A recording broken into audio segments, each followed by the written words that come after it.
So my name is Dusty Cooper. I'm Senior Executive Chef for UCSB campus, meaning that I oversee all the dining facilities on campus. You may see me in various places. If you ever have a question or a comment, please feel free to come up and we'll chat.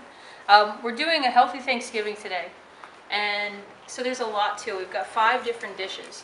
But healthy Thanksgiving, I think, is important because all too often when we get into the holidays, we all think of the basic fare that we're used to, or some households are a little bit different, but usually there is a salad perhaps, and there's lots of starches, sweet potato, roasted vegetables, turkey of course, and pumpkin pie. So what I've done is gone through and kind of made some of those classics a little bit lighter so that they are a little more healthy for us, but also a lot more plant and vegetable focused. So the first thing that we're going to make, we're going to jump right into it, is the spicy pumpkin hummus. I've used pumpkin 2 different ways here. Not everyone wants pumpkin pie, so I thought it might be kind of fun to do something that's more of a crowd pleaser, something a little more appetizer-y, and that's where the spicy pumpkin hummus came from. So I'm going to make that in this big guy here, this food processor. If you guys have a small food processor, or even if you don't, you can still make hummus. It doesn't have to be completely smooth, but I would suggest that Kmart has one for like 12 bucks. Use it. You can do all sorts of things in either an apartment or a dorm room with a small food processor that you're not able to without. Does anyone have a food processor by chance? You do? Do you use it often? Yes. Yes. I cook a lot. Yeah, and you know, honestly, for those that do cook a lot, they're awesome. But when you think about being able to whip up a hummus at home, it's really, it looks like a lot of stuff, but a lot of these things are basic pantry items that you probably have. Does anyone want to volunteer to come up here and give me a hand with this? Sure. Okay. That's the best part. I know, right? Yeah. Okay, so this is very sharp. Please don't put your hand in here. What we're going to do is just basically put all of the mise en place, or the ingredients, together into the Robocoup. It's really simple.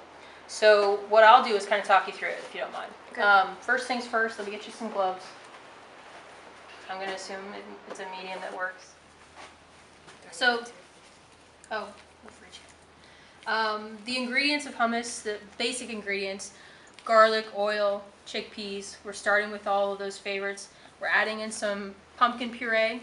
We've got a little bit of honey for sweetness. We're going to add in some lemon for tart. Tahini. Does anybody know what tahini is? What is it? Sesame paste. Sesame paste. So sesame seeds, just like you see on top of a fish taco, or I'm trying to think of some of the things that we have. Sesame seeds on the top of a bagel. It's the exact same thing, pureed into an oily sort of base. And then we also have a little cumin and salt and pepper. The spicy element will be harissa, which is a chili paste.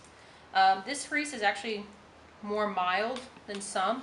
I purchased this at Indochina, which a lot of you may be familiar with. It's over next to Kmart, just 4 doors up from Subway, I think. Regardless, we're going to throw this together really quickly. So, if you can, please tell me your name. Helena. Helena, I'm Dusty. Nice to meet you. Thank you for participating. So we're going to start with 3 cloves of garlic. Now, if you're doing this by hand and you want to chop everything up and just have almost like a salsa sort of hummus, you'll want to, yeah, just throw it in there. You'll want to be chopping all of these items. We're using this guy, which is going to make something that smooth, so we're not going to bother with that. We're going to do a 1/4 cup of oil. That's for you, and the oil's next in line. I put everything in order for you. So one way that you can make this a little healthier is to reduce the oil. Now, you do want oil for emulsification so that it will blend, but you don't have to add a lot of oil. It doesn't require it. There you go. I'll take that from you. So then next we're going to use a can of chickpeas. A can of chickpeas is pretty standard worldwide. It's 15 ounces. I went ahead and took them out. We're going to use about half of those. 2/3 of those. Hi. Just dump those right in. That's good. Maybe a touch more. You've had chickpeas before. I can tell you know how big the can is. Okay, so next up we have our pumpkin. So a pumpkin in a can is roughly 20 to 24 ounces. So we're going to use about half of the pumpkin puree. Just go ahead and throw that in.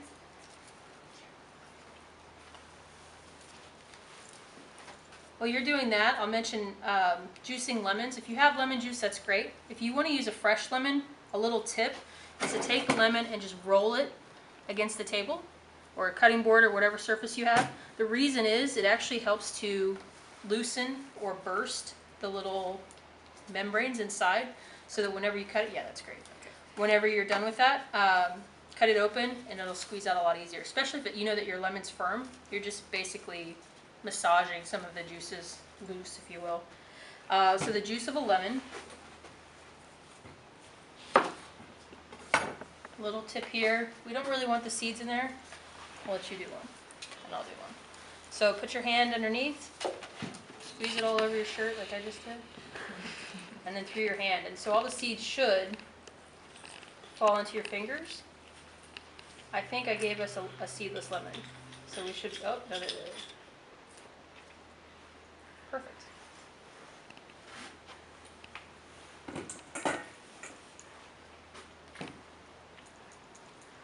Great.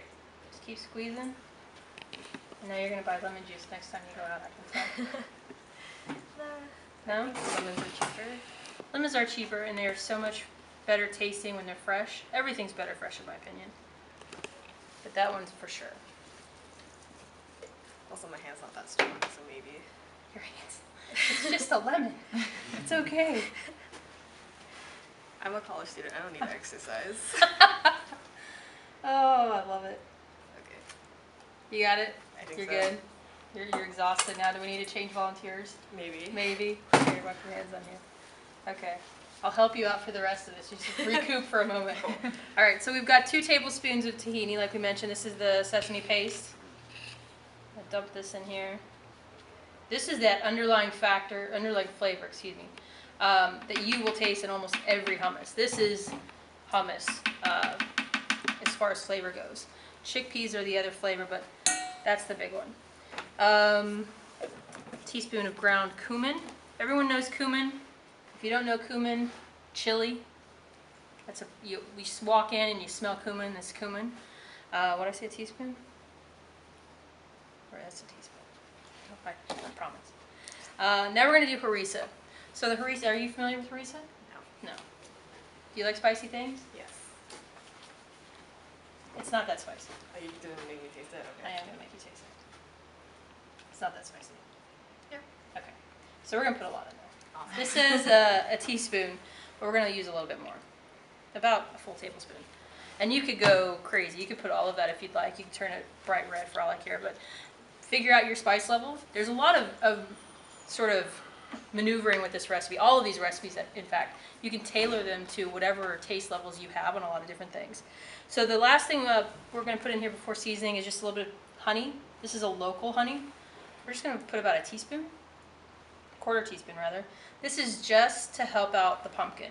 You can leave this out if you'd like. Honey is an expensive ingredient, and I totally get you guys are on a budget. You could add a little pinch of sugar, anything that sweetens. Agave is a great one. And then we're just going to season it. A little salt, a little pepper, and then we're going to use a Roboku. These are the ears, and this is the nose. The nose goes in front. Put it over here first. There you go. Twist towards you. Hit on. All those hummus that you buy at the store, you could easily make at home for a fraction of the cost. Look at that. You know how long it takes me to teach cooks how to do that? And you just did it so easy. So with our spatula, we're going to pull up our finished product. Looks pretty nice. Thank you so much. Yeah. Now I'm going to finish this off if you want to give me a hand. Garnishing. I am a chef. I can't leave anything alone when it comes to garnishes. So I have lots of fun stuff. So what I want to do is add a little more of this harissa if somebody wants it to be nice and spicy. And what I've done is just taken a fancy bowl that I know all of you have at home, and I've just spread the hummus out so that you can kind of fill in the center. Pepitas. These are pumpkin seeds. Appropriate, right? A little bit of that there. I've got some crispy chickpeas. I'm going to throw those on there. I've taken some feta. Is anybody vegan? We have some vegans? Do it. I have another one over here that I won't Yeah. put anything on. See, I do that just in case. Thank you. You're welcome. Vegans are people too. Honestly. Okay, so we have our feta, and then I'm gonna change, actually I'm gonna let you do this, because now my gloves are all feta-y. Oh, okay. Grab some of the cilantro, and then just stick some of the cilantro right there next to the chickpeas. We'll work on your plating skills. What else are we putting on there? So we're making the roasted mustard parmesan cauliflower. What I've done, hi guys, for those of you that just joined us, we just finished our spicy pumpkin hummus. Please come on up, enjoy. We have one on this side that's vegan. There's no feta on top, but we also have crostini and different vegetables for you to enjoy. Thank you. Yeah, of course. We're moving on to our mustard parmesan whole roasted cauliflower. I've taken the green leaves off and then trimmed the bottom so that it sits nice and flat. And what I'm going to do is make a paste to rub on the outside of it. That starts with some garlic. I have just some cloves of garlic here that I want to smash. And by doing that, I'm just taking the clove, putting my knife flat over it, and pressing down. And for this, I'm just going to chop it up really fine. You can buy chopped garlic. For those of you that don't have the best knife skills, go for it. It'll save your fingertips and a lot of time. But for those of you handy with a knife, you just want to mince this up really fine.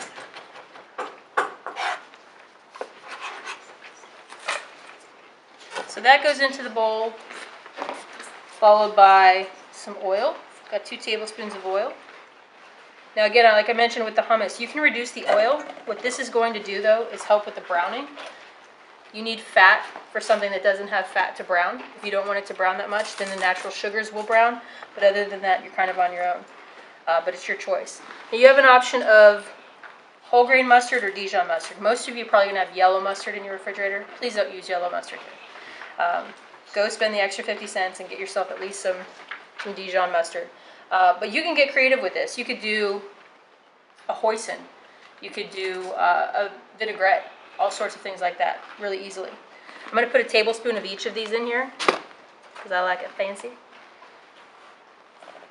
So a tablespoon of whole grain, tablespoon of Dijon, a little bit of black pepper. And then I'm going to stir it up. I just moved all my spoons.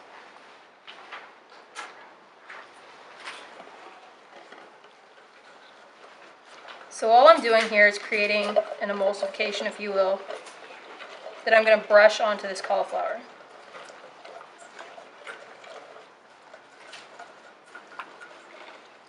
For those of you that just joined us, how's the hummus? Pretty good. Yeah. There is like a ton of it, so please come back for more. Thanks. I will not cut you off in your hummus portion. So what I want to do, forgive me, but I'm going to use one of these. I want to put this onto my roasting rack, which we're going to pretend this is, and take a brush, or if you have a glove, take a glove and you smear it on with your hand. If you don't have a glove, just wash your hand when you're done. I know a lot of you don't have the things that I might have as far as fun things like this fancy brush here. That's okay. You can get around it. So you'll see that this is really cool for cauliflower because it gets into all the little nooks and crannies. We're just going to do really nice coverage of it so that the flavor is spread out and it roasts really nicely. Any questions so far? Nothing? It's quiet. What are we making right now? Sorry. I am in a Verizon commercial. We are making the whole roasted cauliflower. Okay. You're busy enjoying your hummus, I'll forgive you. Do you cut it up into pieces to serve it? I do. So I'm not going to do the entire thing, but that's the first step to it. Then the second step to it is putting it into the oven, roasting it off.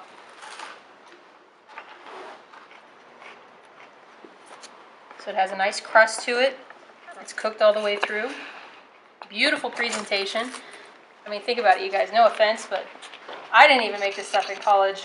So you whip this out during Thanksgiving for your friends. Are like, whoa, where have you learned things?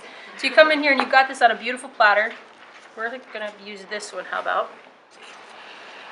And then, again, I can't leave anything alone. So I'm going to take a little bit of oil just to wet the top. Just a little, like less than a teaspoon. And I want some fresh parsley. You don't have to do these steps. I get it. Parsley's $1 and you are watching your pennies. I totally get that. But if you wanted to do something really nice for your family and maybe mom and dad are paying for it, buy the parsley. This is just a little bit of grated Parmesan. I have one that doesn't have Parmesan in it. Don't worry. So, for those vegans, grab a knife. And that's pretty much it. So it's mustard roasted. It has the garnish on top. I would ask you guys to come up and enjoy that as well. I'll give you a little the recipe. And just slice through. This is not the sharpest knife, but it's working. So what I'm going to do is actually help you guys out a little bit. I don't know if that's going to work on your own. So I'll slice these florets off. You'll have a little bit of the marinade, just the roasted garlic itself, and then the topping as well.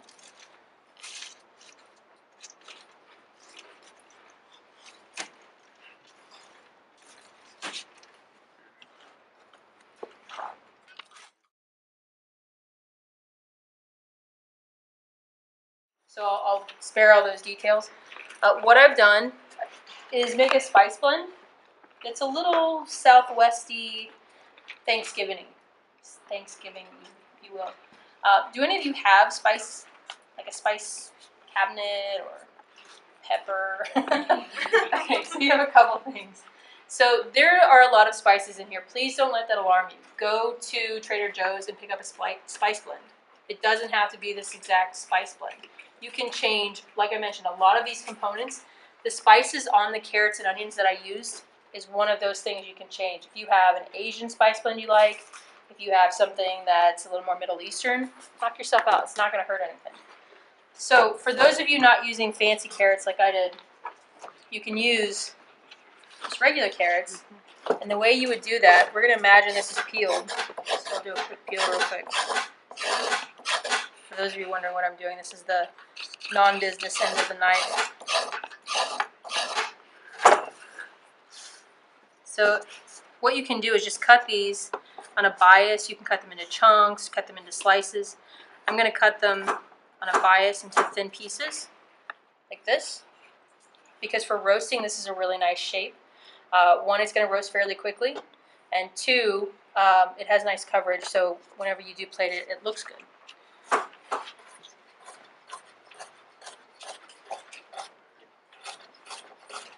So what you would do is cut your carrot, and then cut your onion.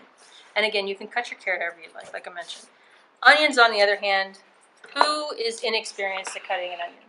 Who needs practice? Well, actually, this is for you guys. You're supposed to be doing all these things.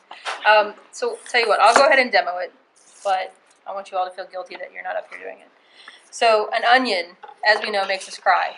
There are liquids and things that escape from onions when you slice into them that are, we'll say, like, they're like mace. It's the pepper spray of nature, which the onion developed to keep animals from eating them in the wild. They work on us too, though, because they make us cry a lot of the time. So I've heard everything from leave the root end on when you cut it, and that'll help with the tears, to put on glasses, to have the water running, to you name it. Just work quickly and with a sharp knife. The duller your knife, the more you're going to release all of those little bits of tear gas. So you want to work quickly, and you'll avoid some of that. So I'm cutting off both ends because I'm wild like that. I'm going to cut it down the middle, and I'm going to take the skin off. So you have an onion cut in half. There's nothing holding it together anymore for those of you that cut an onion with the root on. The reason why is I want to make little julienne. Julienne are roughly, I don't know, 1/8 of an inch thick and about 2 inches long. So to do that with an onion, because you have all these layers, start over here with a really major angle with your knife and just slice in. And slice in above it, and slice in above that, and slice in above that. So you get to about the top, and then stop, flip your onion over, and do it again.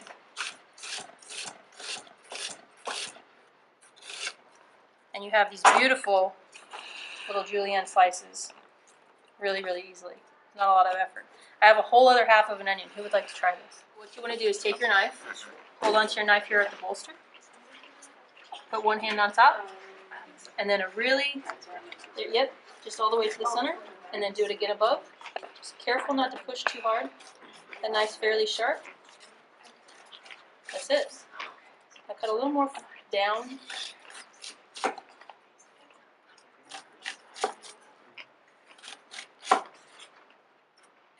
Go more straight down. Yes. Okay. So then you got it like this. You just want to flip it like that. Just careful of your hand.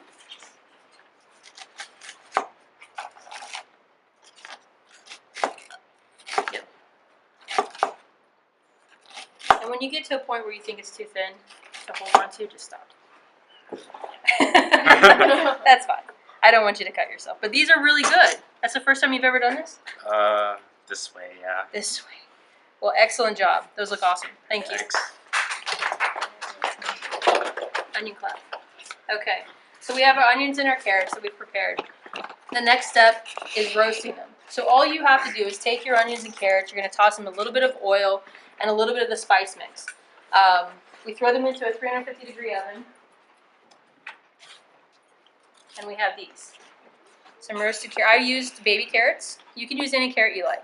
And because it's festive, I put 2 colors of carrots. Again, you can use the 60-cent carrot. It's not going to hurt anything. It's still a carrot. Oh, now my eyes are starting to water. And I put the onions in there as well. That lends a little bit of sweetness with the carrot, but also gives you a little different color, if you will. So this is a salad. So for the salad, I want to mix everything together.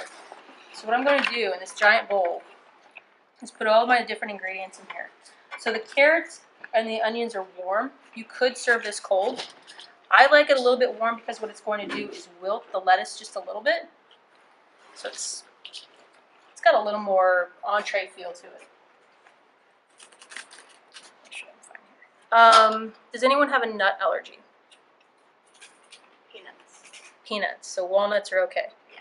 You're sure? Yes. Okay. I have 2 plates in case we have a nut allergy. I always have a backup. So I put my carrots and my onions into the bowl. All I want to do now is add my garnish. So I want a little bit. I have oily hands. I have a little bit of walnut that are toasted. The only thing you have to do with toasting any kind of a nut is putting it onto just a plain tray, 350-degree oven. You just want to get the oils to start to come out. When they start to smell, you've cooked them too long. Pull them out right before that.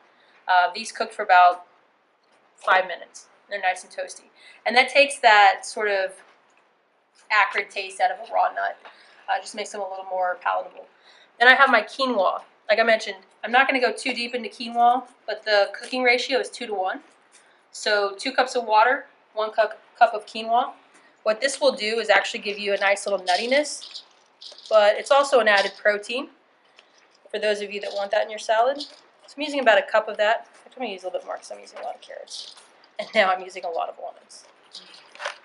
Then I want a little bit of sweetness. So you see I'm making layers here. We have our roasted vegetables, our crunch, we have our protein and our grain. Now I'm adding some dried cranberries, color as well.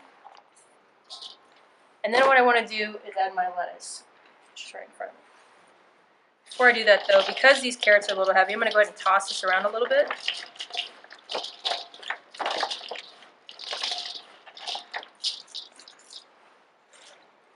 This is just a baby mix out of a package. You can use arugula, which I brought some of.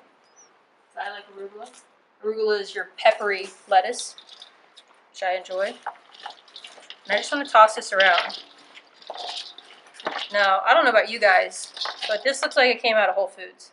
So if you're able to do this for yourself or your guests or whoever it may be, and you're not spending $13 a pound on it, that's pretty darn awesome. So the other thing I want to do here is add a little bit of vinaigrette. The vinaigrette that we're making is just a simple lemon juice, olive oil mix. You can use a canola oil, a vegetable oil.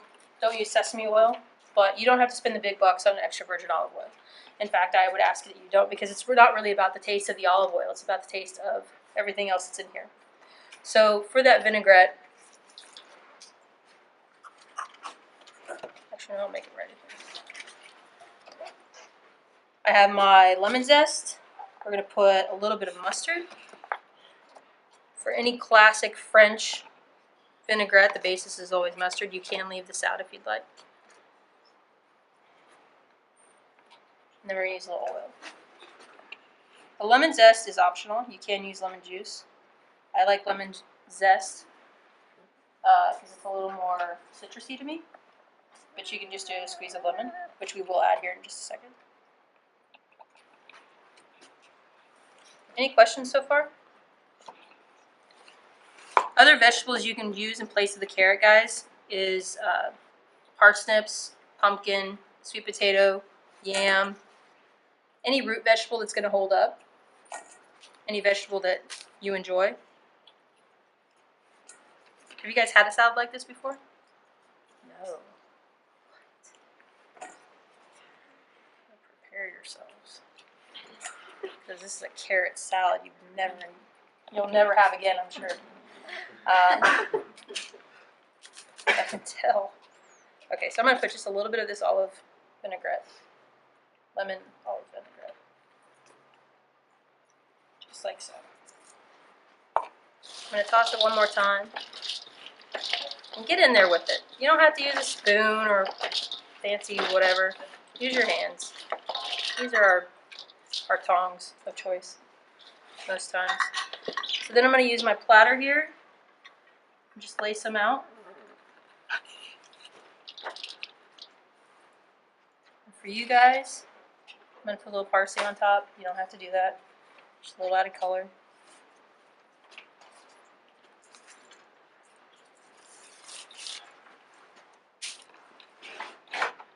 This is your finished salad. I know.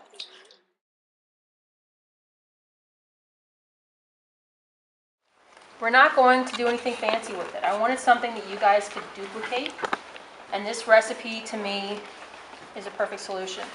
So I went and bought a turkey breast, and it comes in a netting. And I wanted to leave this on so that you guys could see it in case you're just not sure what to do. So the netting, and I'll try to hold this up, rather. It's just like this. There's nothing really scary about it. But a turkey breast, in our language for kitchens, is the same as a chicken breast. The chicken breast is the full front of a chicken, so it's actually two breasts. So if you're buying turkey breast, you want to make sure that if the weight is over 5 pounds, you're actually getting both breasts. So it's roughly 8 pounds, usually. So I'll take this netting off. I'm going to pull these apart. They're not generally still connected. This is a turkey breast. Rather large. You guys can see it. Skin is still on. And what I want to do with this is just put my fingers between the meat and the skin. There's a little bit of tissue there that I want to remove, but I don't want to take the skin off completely. And I apologize, I know you guys can't see everything, but I can wait just a minute. Tell you what, let me, go ahead, please. Fingers up through the skin. It's still attached, right? Very much so. But what I've done is created an area to put my sauce. And what we're making is basically a paste. So I have my turkey. I'll change my gloves one more time. I don't want to touch the herbs now. We're not actually going to be eating this one, so if you don't mind, I'm just going to use my hands here without gloves. I have a few different herbs. Does anyone cook with herbs now? What type of herbs do you typically use? Usually rosemary. Okay, so I have rosemary, which is the branchy looking one. The way that you take this off of the stem, really simply, is just to pull. It's very easy. If anybody would like to come up here and try this, that's what you're here for. Please come up and learn. If you don't want everyone to know you don't know how to take rosemary out of the stem, then don't come up here. But I can tell you it's really simple to do. So you just take the rosemary off. You'll see these at fancy cocktail parties when you guys get out of college. They'll use these to make skewers out of. You can do it at home, and it imparts a really nice rosemary flavor without any of the rosemary itself.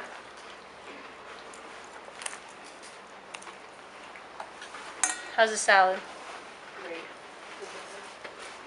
Superb. Alright, so I have my rosemary. I'm going to stop with that amount. Then I have some thyme, and they actually sent me a really fresh thyme, like almost like a lemon thyme. There's a lot of different thymes out there. Usually it has a woody stem, but this one's not woody. So something that you can do is still pick all of these little leaves off. For this type of thyme, which is, like I mentioned, probably a lemon thyme, I chop right through this. I'm cooking with it. If I were putting it in a salad, I would take all the leaves off. But because I'm not, I'm just going to cut right through it.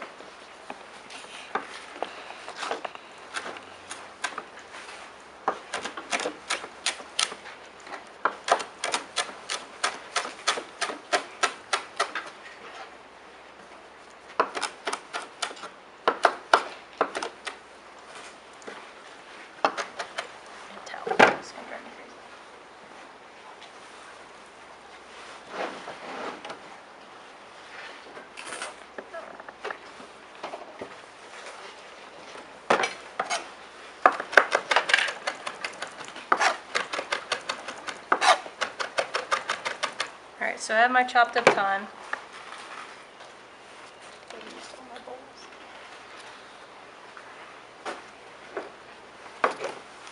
And I have my rosemary, same sort of thing. I'm going to throw all these together, chop this up real quick.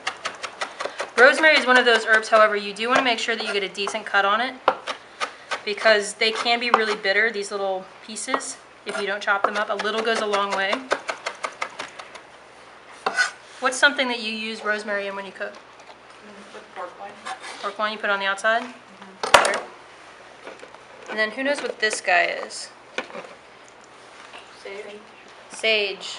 Stuffing at Thanksgiving. You almost always find sage. It has almost a velvety feel to it. And same sort of thing with rosemary. A little of this goes a long way. So chop, chop, chop.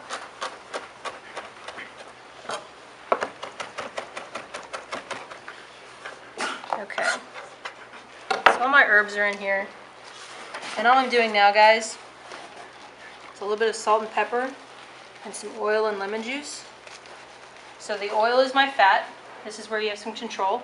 You could put it straight in there, but you're not really going to get a lot of oomph because there's very little fat in turkey itself. It's one of the leaner meats. And just a little tidbit, for those of you that think that the dark meat is way worse for you, there's actually only 4 calories more in dark meat than white meat per serving. So whoever tells you that, oh my god, it's so fatty, no, it isn't. Okay, actually, I don't think that's correct. But we'll let them believe what they want. Yeah, it really is terrible for you. So I have my ingredients in here. And like I mentioned, we've got rosemary, sage, thyme, salt, pepper, a little bit of oil. I want to add a little bit of dried mustard. You don't have to do this, but I like the flavor of mustard on here. It gives a little bit of color as well. The nice thing about adding a dried component here is that whenever you're done baking this, you have almost like a nice crust.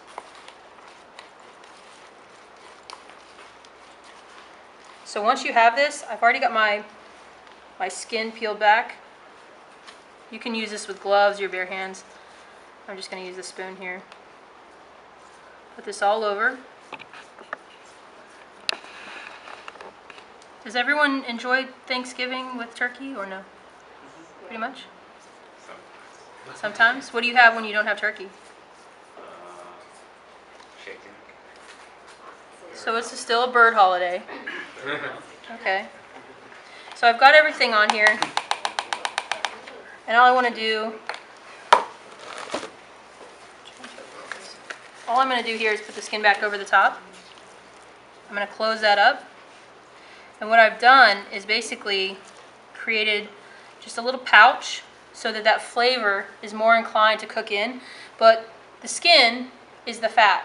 So as you know, skin tightens up because the liquid in the fat starts to cook out, but it renders those flavors even deeper into the bird itself. So it's a really nice way to inject some flavor without really having to do a whole lot more.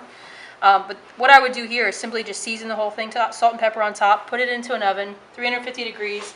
You want to use a thermometer unless you're really good at knowing what temperatures are. And in something this thick, you're looking at about an hour 45 to cook it. The government recommends 165 degrees for all of your birds. And then once you take it out of the oven, there's a little cooking process called carryover cooking. So if you guys have ever taken something out of the oven, it's still cooking, right? Just because you took it out doesn't mean it automatically stops. Like there's still heat in it. And, oh, can I have the other one, please?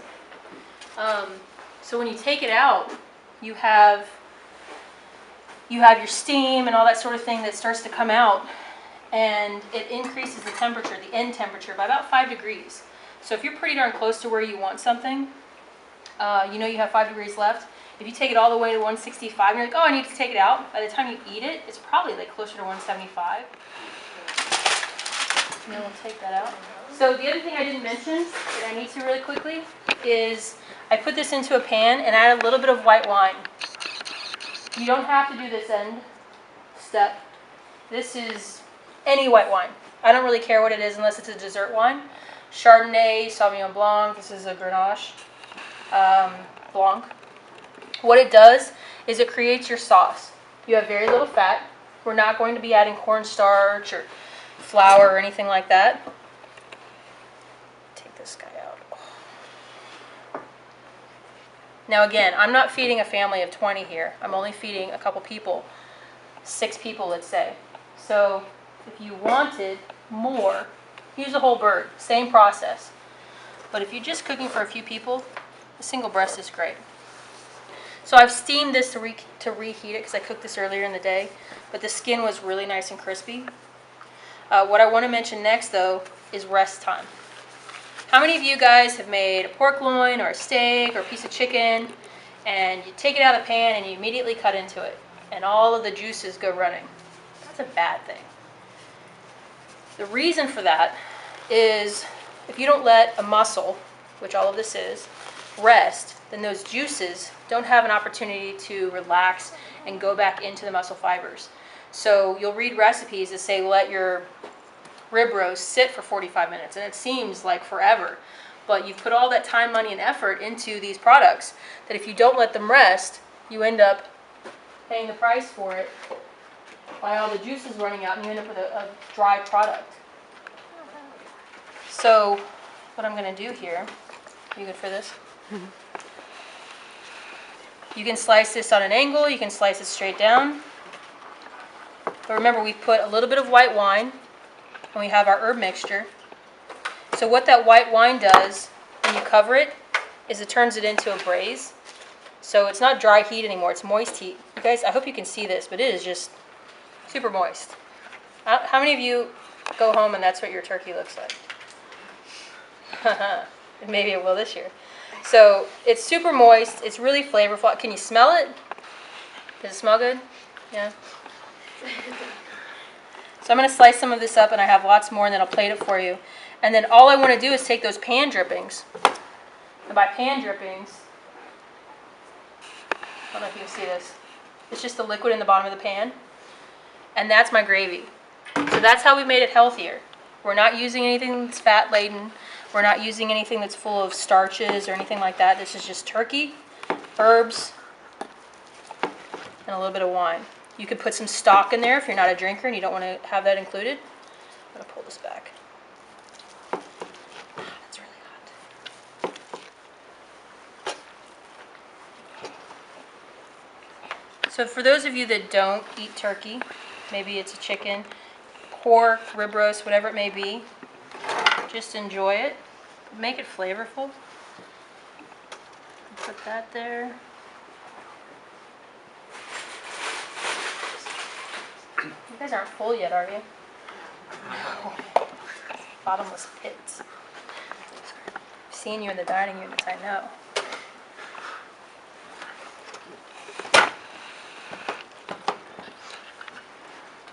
Okay.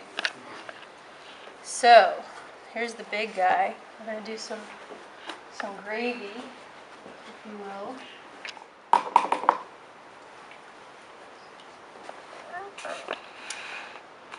Would you like to spin this over yourself?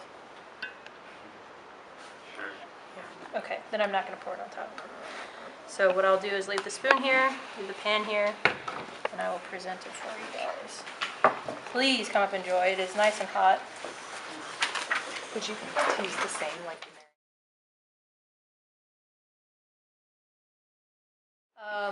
What I wanted to do is line it up a little bit. So the idea is that we're very health conscious these days. We're trying to reduce our fat, reduce our dairy. Some of us are gluten free. So something that all of you probably have had in your lifetime, we have some Honey Nut Cheerios. Right? So here's the thing, guys. You want to make a fun dessert at home? You don't have to go and get breadcrumbs or graham cracker crumbs or make your own crust. Crush these babies up and use this as a crust. It's already gluten-free. It has flavor. It has sugar. So it's low in sugar for you in the end product. It's low. It has no gluten, like I mentioned. It's low in fat. So it's a really cool, fun idea and way to make a dessert without having to be a baker. With these, yeah. So what we're going to do, I'm going to grab some gloves. Should you get a plate?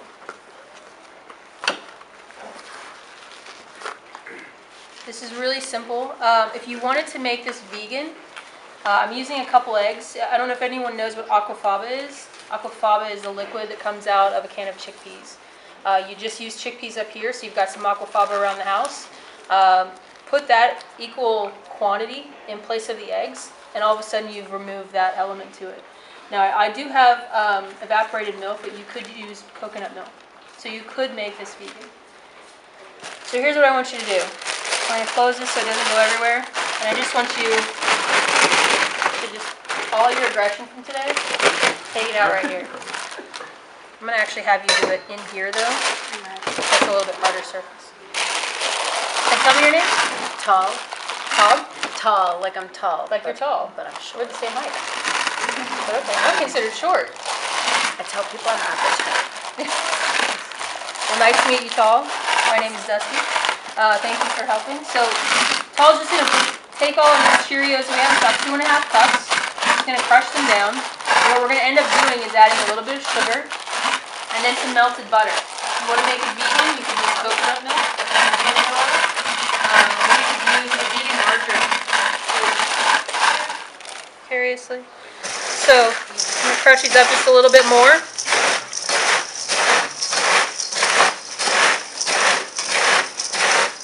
Have you guys ever made a cheesecake or any kind of a crust where you add a little bit of butter? So the idea is once you get the crumbs, in this case where you want them, and we're going to go a little coarser than we typically would just for time, you're going to add butter and sugar. Now these you don't have to add sugar. If you'd like to add sugar you can, but if you're going for something that's a little healthier, I wouldn't add anything. But the butter is important, or the coconut oil in this case if you're vegan, because you want to make sure that you add enough that you get a nice stiff consistency.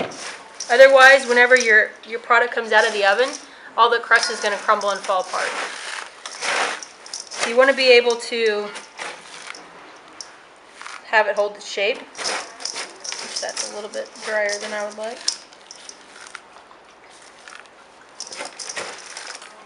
That's pretty good. So like I said, these pieces are really coarse, but we're all going to use our imagination a little bit. So we're going to take a pie pan. Any kind of pan that you have typically works that you can bake in. I wouldn't put it in anything plastic and then throw it in the oven. That's not going to work. But you want something that's either metal or glass. You're going to pour everything in. And then you're just going to push everything down. If you want to put crust up the edge, by all means, please do. But the bottom is really all you're caring about right now. Okay.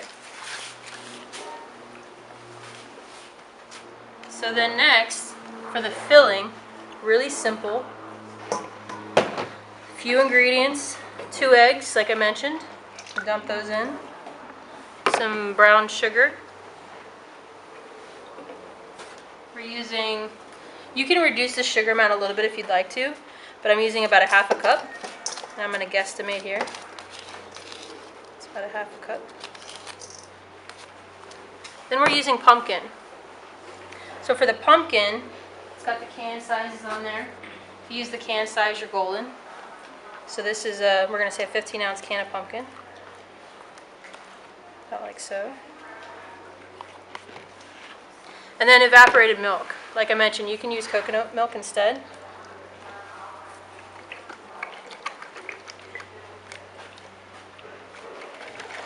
I put a little V in here because I didn't bring my can opener. And then lastly, I'm going to put a little bit of spice. So this is a mix of cinnamon and ground ginger. You guys can always use the classic flavors. Cinnamon, ginger, cloves, nutmeg, all those sorts of things. Don't like those spices? Leave them out. There's nothing that says you have to include them. So then, like I mentioned, I'm going to put a little bit of our spice blend in here. Like so. I'm going to add a little bit of vanilla. For those of you that want to cut down on your sugar, vanilla extract is your friend. It actually makes things taste a little bit sweeter. So if you ever have a dessert that's really sweet and you can't figure out why, check your vanilla content, because sometimes the vanilla can make things too sweet as well. And then I want to put in just a pinch of salt. Salt actually rounds flavors out quite a bit. If you've ever had, anything really that doesn't have salt or seasoning on it, it just doesn't taste the way it should, the way it could. So salt is your friend in baking as well. So I'm going to whisk all of this up. And you'll see here, guys, there's nothing magical to this. You just want to make a nice emulsion.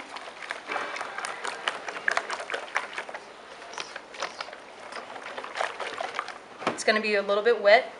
Actually, I think I need a little bit more of this. Maybe I didn't put enough. We'll call that good. That's about the consistency you want. So it's kind of like cake batter before you bake it, which this is a cake. I'm going to pour it right on top.